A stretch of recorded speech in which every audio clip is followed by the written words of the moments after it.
मैं मां हूं, धरती मां।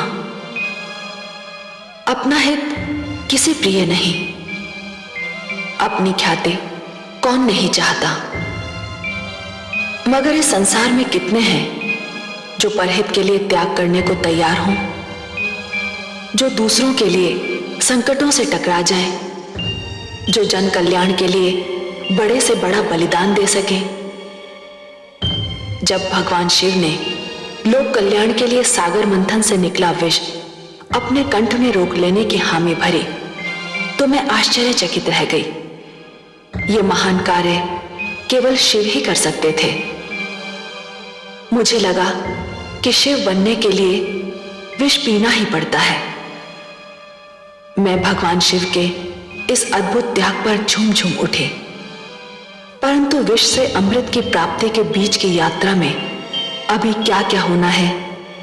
सागर, जिसे रत्नाकर भी कहते हैं, उसके गर्भ में कैसे कैसे अनमोल रत्न हैं, उन्हें देखने के लिए कौन व्याकुल नहीं होगा। नारायण नारायण।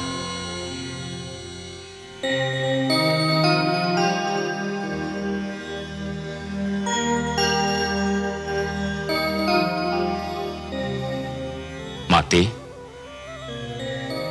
जिसके अधरों की मधुर मुस्कान सारे संसार को आनंद का संदेश देती है, जिसके सुंदर मुखड़े का ध्यान ही प्राणियों के मन में उजाला कर देता है, आज स्वयं वही दुख और चिंता की मूर्ति बनी हुई है। किस चिंता ने आपके सुंदर मुख को अपनी छाया से ढक रखा है माते? मैं बहुत दुखी हूं देवर्षि, बहुत चिंतित, बहुत हताश। कल ब्रह्मा जी ने मेरा स्वयंवर रखा है। कल मुझे किसी के गले में वरमाला डालनी ही है। तो इसमें इतनी चिंता की क्या बात है माते? मुझे तो ये चिंता है देवर्षि कि इस स्वयंवर समारोह में उन्होंने सभी को आमंत्रित किया है, पर मेरे नारायण को कोई निमंत्रण नहीं भेजा। मैं तो उनके अतिरिक्त किसी और के गले में वरमाला डालने की सोच भी नहीं सकती। और पिताश्री ने उन्हीं को नहीं बुलाया? हाँ, यही चिंता मुझे व्याकुल किए जा रही है। ये तो वास्तव में अन्याय है। आप ही कुछ कीजिए ना देवर्षि। मैं अपने नारायण से विनती अवश्य कर सकता हूं, पर बिना निमंत्रण के वे आएंगे या नहीं, ये तो उन पर ही निर्भर करता है। नारायण नारायण।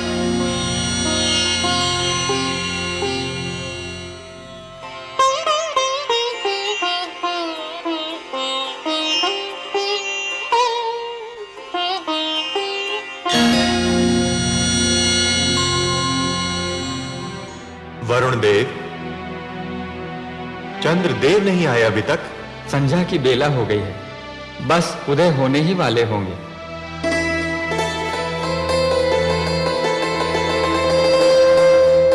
लीजिए, आ गए चंद्रदेव।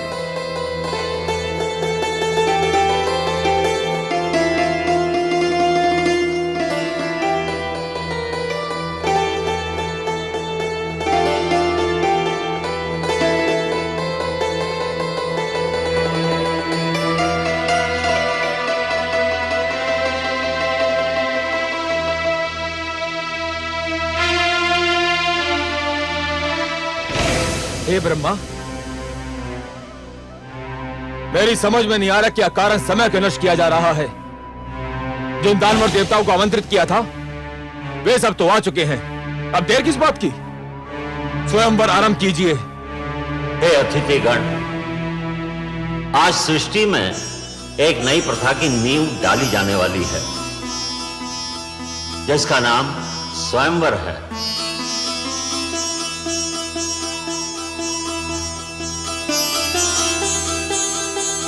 अर्थात अपनी इच्छा से अपने लिए वर चुनने का अधिकार केवल कन्याओं को प्राप्त होगा।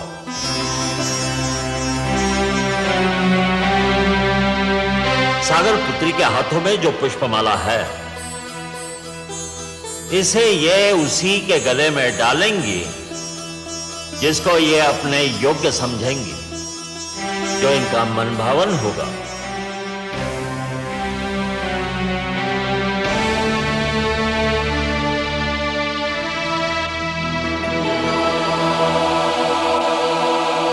हे सागर पुत्री, आपको ये माला यहां उपस्थित अतिथियों में से किसी एक के गले में डालनी ही होगी। और हे अतिथिगण, आप भी जान रहे, सागर पुत्री के चुनाव को कोई चुनौती नहीं दे सकता।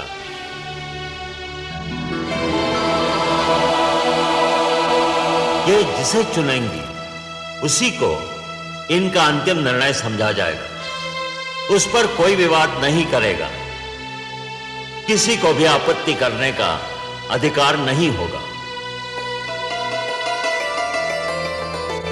हे देवी, मैं स्वयंवर समारोह के आरंभ की घोषणा करता हूं। आगे बढ़िए और जिसे आप अपने योग्य समझें उसके गले में यह पुष्पमाला डाल दें।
मैं जानता था यही होगा।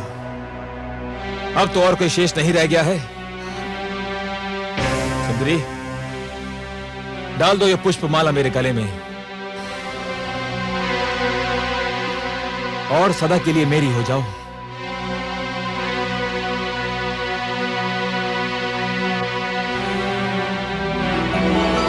सुंदरी, इतना विलंब क्यों?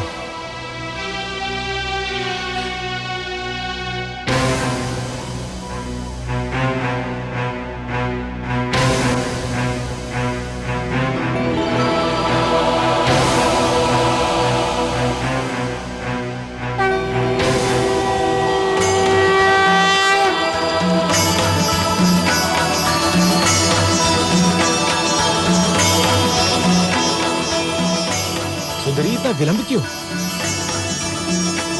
प्रिय,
नारायण की, लक्ष्मीपति की, लक्ष्मी नारायण की, लक्ष्मीपति की, लक्ष्मी नारायण की, लक्ष्मीपति की।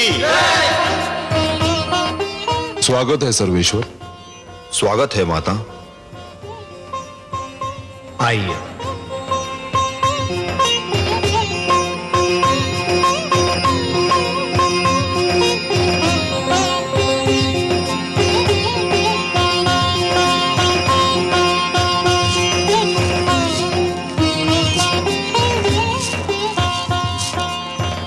हमने आपसे कहा था ना महादेवी कि इस बार हमारा मिलन बहुत मधुर होगा।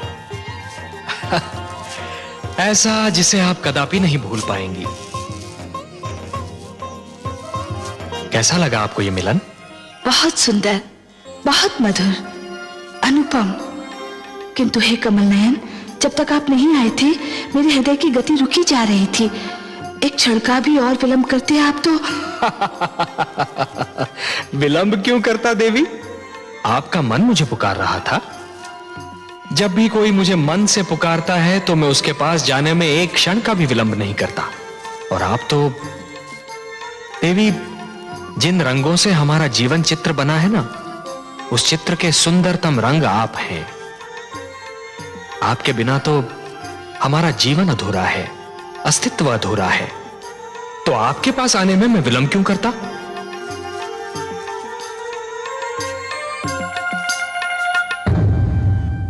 मैं मां हूं, धरती मां। श्री विष्णु ने अपना वचन निभाया। सचमुच माता लक्ष्मी से इस बार उनका मिलन इतना अधीर था कि स्वयं मेरी आंखों में हर्ष के आंसू छलकने लगे। दानव एक बार फिर अपनी हार पर क्षुब्ध होकर रह गए। वे शायद इसके बाद मंथन पर भी तैयार न होते, पर दैत्य गुरु शुक्राचार्य अब अपने लिए अमृत पाने को इतना व्याकुल थे कि उन्होंने अपने दैत्य शिष्यों को सागर मंथन में सहयोग देने पर विवश कर दिया। मंथन फिर आरंभ हुआ। सागर ने अपने गर्भ में छिपे अनमोल कोष लुटा दिए। समुद्र की तह से कामधेनु निकली। ऐरावत, अश्व, कल्प वृक्ष जैसे अनमोल रत्न निकले। पर प्रतीक्षा तो थी अमृत की, उस पदार्थ की जो मृत्यु की मृत्यु है। और फिर वो घड़ी आ ही गई।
चित्ररथ वो देखो।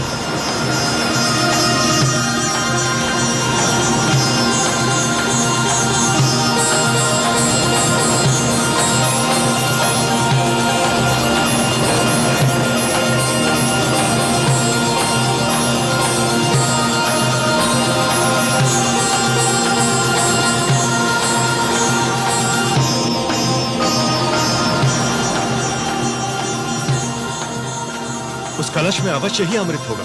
अमृत? अमृत?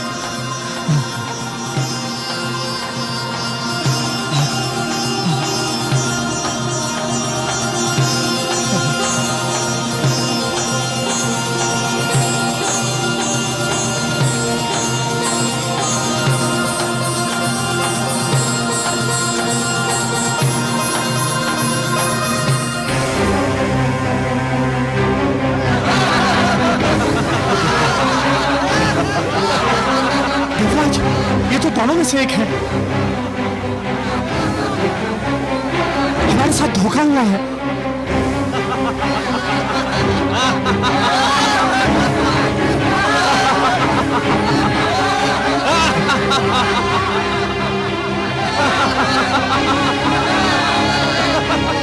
देवराज, दानव तो अमृत लेकर भाग गए।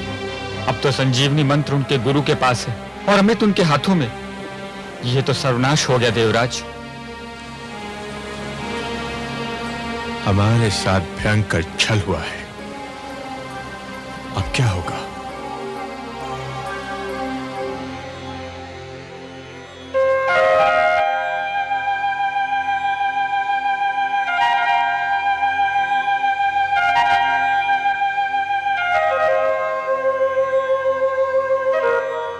हे जगदीश्वर, ये तो अनर्थ हो गया।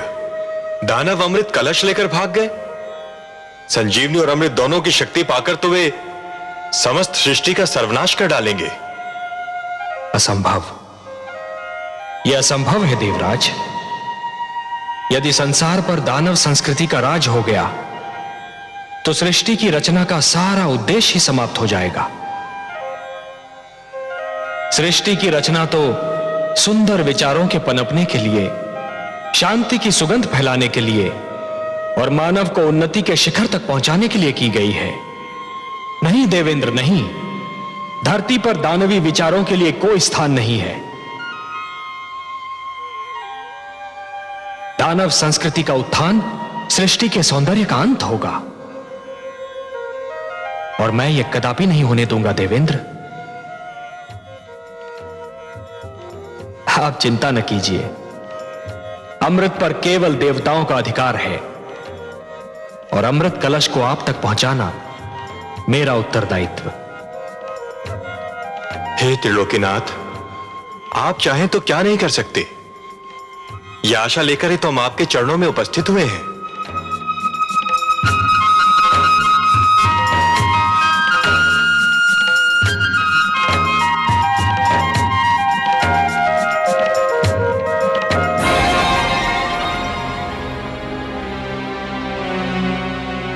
हे स्वर भानु, हम तुम्हारे आभारी हैं। आज तुम्हारे कारण देवताओं को ज्ञात हो गया कि यदि हम दानव छल पर उतर आए तो देवता हमारे आगे ठहर नहीं सकते। छल विद्या में हम दानव देवताओं से कहीं आगे हैं।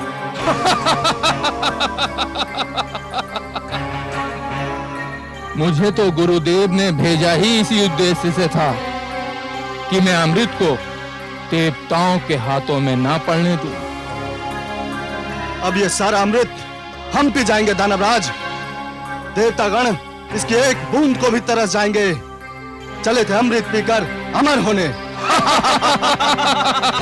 सोचो मित्रों, संजीवनी और उस पर अमृत जैसे सोना और उस पर सुहागा।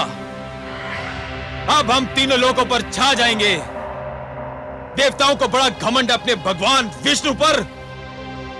अब हम देखते हैं कि वो अभिमानी विष्णु हमारा क्या बिगाड़ पाता है।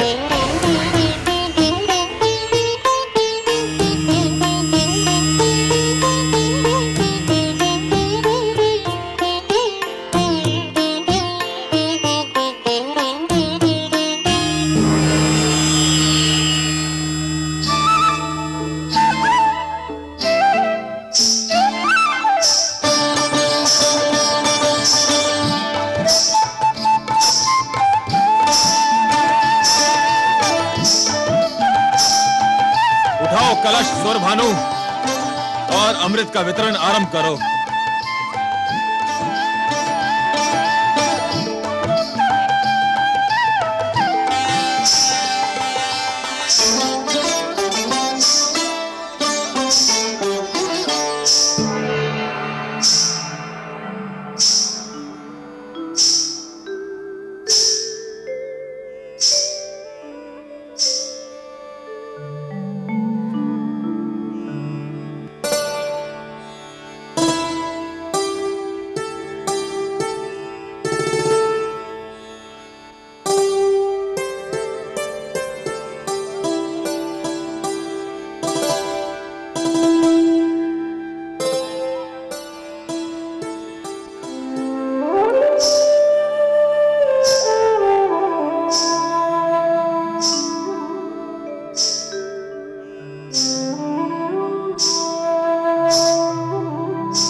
सुंदरी, हे मृगलोचिनी, पुष्प की डाल से लचकते शरीर वाली, चूड़ियां बजाती, पायल झनकारती,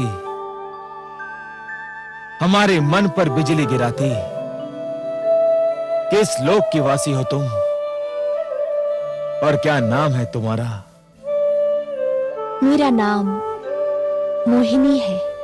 मोहिनी नहीं, मनमोहिनी कहो। सुंदरी, तुमने तो पहली झलक में हमारे मन मोह लिए।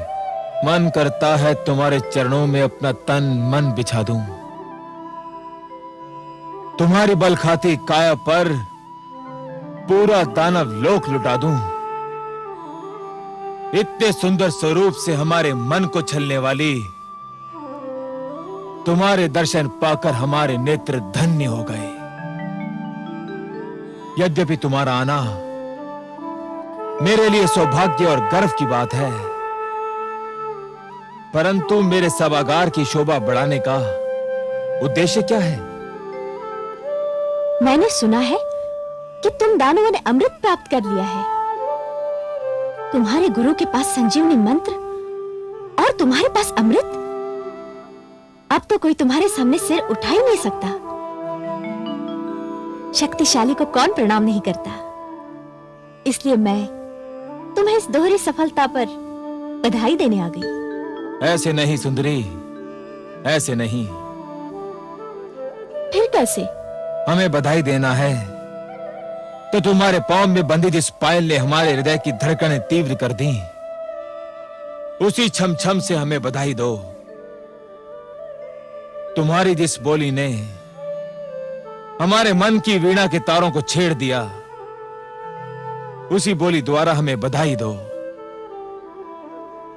अपने सुंदर मुखड़े को दमका के, अपनी कंचन काया को लचका के हमें बधाई दो। तुम जैसे महाशक्तिमान की इच्छा पूरी न करूं, मुझ में यह साहस नहीं।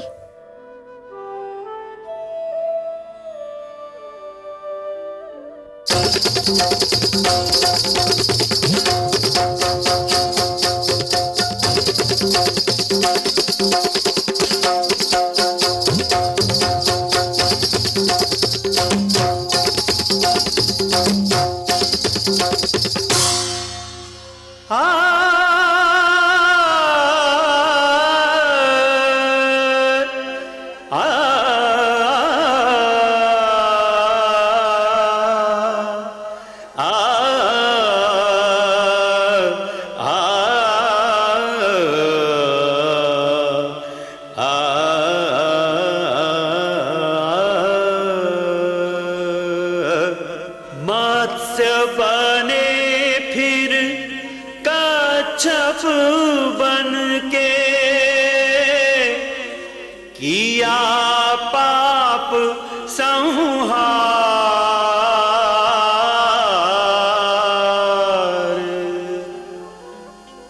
अब नारी के रूप में प्रगटे,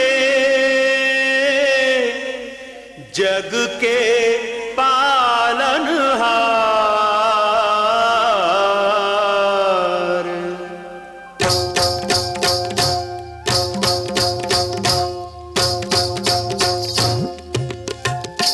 देखो आज लियो हरि रूप मोहनिया, आज लियो हरि रूप मोहनिया, जो इस जग को नाच नचाए, जो इस जग को नाच नचाए। देखो उस नटवर ने बांधी पैंजनिया, जनक जननन झुमक छननन, जनक जननन झुमक छननन। देखो आज लियो हरि रूप मोहनिया।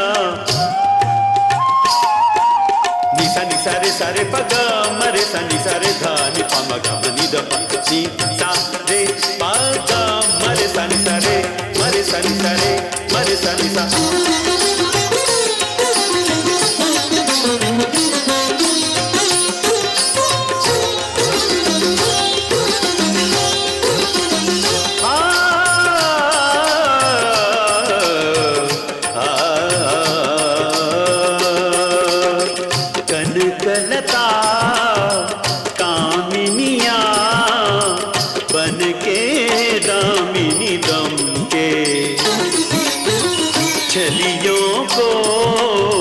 छलने को मोहक रमणी बनके हृदयों को व्याकुल कर मदमाते नैनन से नैन बाण मारत है आज चक्र को तज के देखो विश्व सजन भय आज सजनिया विश्व सजन भय आज सजनिया जो इस जग को नाच नचाए जो इस जग को नाच नचाए देखो उस नटवर ने बांधी पैजनिया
ज्वाला है चितवन की हाला है हर मन मत वाला है कुछ होने वाला है देखो सबको छकावत माया हिरनिया सबको छकावत माया हिरनिया जो इस जग को नाच नचाए जो इस जग को नाच नचाए देखो उस नटवर ने बांधी पैजनिया आज लियो हरि रूप मोहनिया आज लियो हरि रूप मोहनिया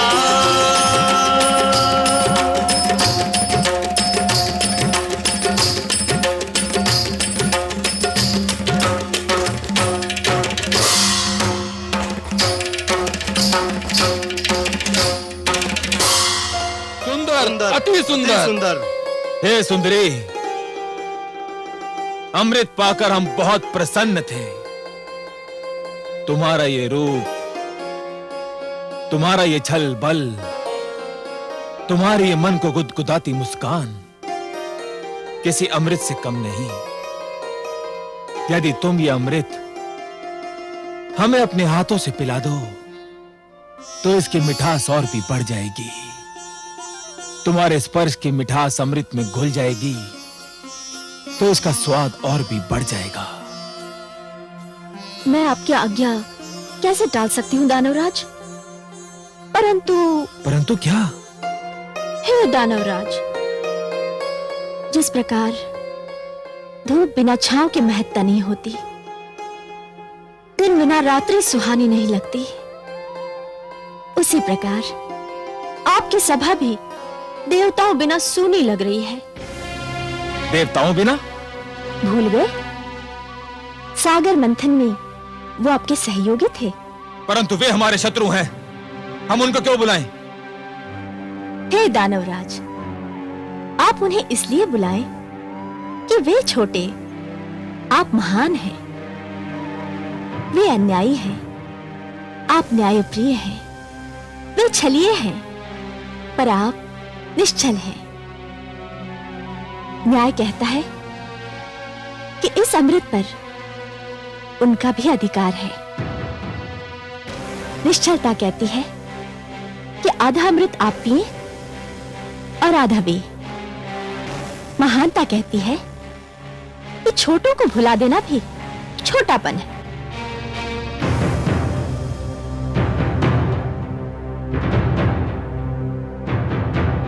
हे कमल नयनी, तुमने हमारे मन को हर लिया है। तुम्हारी बात टालना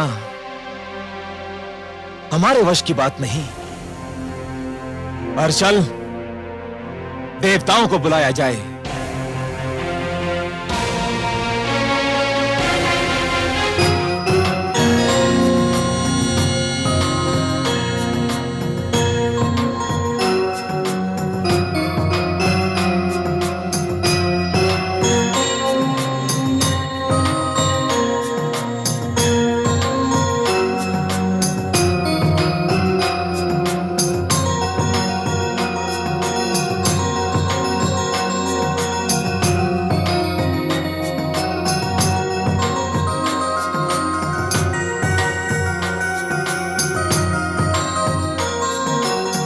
हे सुंदरी, अमृत का वितरण आरंभ करो। हमसे और अधिक धीरज न धरा जाएगा। अतिथि सत्कार दानव लोक की परंपरा है। इस परंपरा को निभाने के लिए मैं पहले देवताओं को अमृत पान का अवसर दूंगी।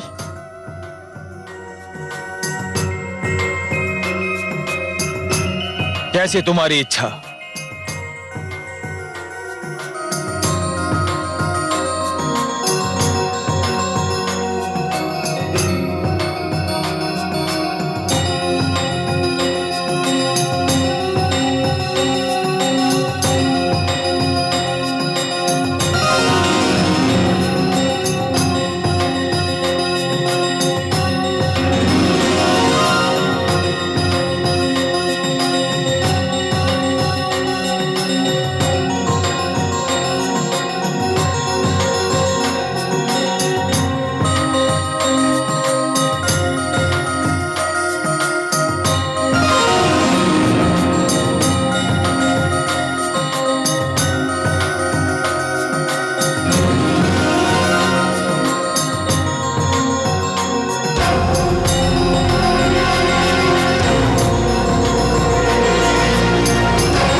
ये तो देवता के वेश में दानव सौरभानु है।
विष्णु ने सारा अमृत देवताओं को पिला दिया। छल, महाछल। विष्णु ने एक बार फिर हमसे छल किया, हमें मोहिनी बनकर ठग लिया। विष्णु, सावधान। मैं यहां हूं कालकेतु।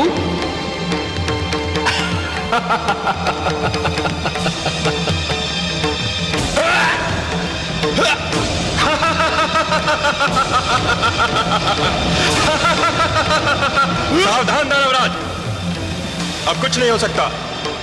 स्मरण है, हम अमृतपान कर चुके हैं। अमृतपान, हम सभी अमर हैं। अब तुम, तुम्हारे शस्त्र और तुम्हारी सेना हमारा कुछ नहीं बिगाड़ सकते, कुछ भी नहीं बिगाड़ सकते कालकेतु।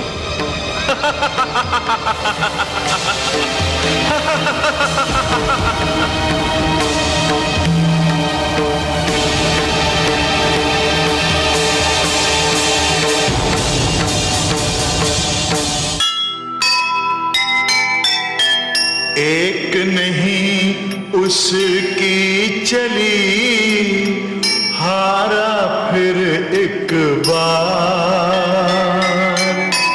अमृत से